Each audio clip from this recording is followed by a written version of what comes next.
My name is Jørgen Leth. I'm a filmmaker, a poet, a writer, commentator. I live in Haiti 6-7 months a year. The rest of the time I travel. I'm in Denmark now, and I talk to you.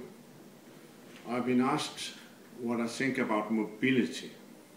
Well, the word itself irritates me. When I hear the word mobility, I think of all the things I don't like in life, in art. I'm involved in creative spaces, creating films, working with time, and I like to be slow. That's the opposite, I feel, of mobility.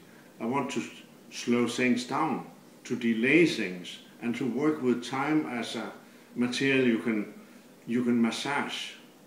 That's how I feel about mobility. So I'm against mobility. I'm for slowness, slow motion, and that's my concept of anti-mobility.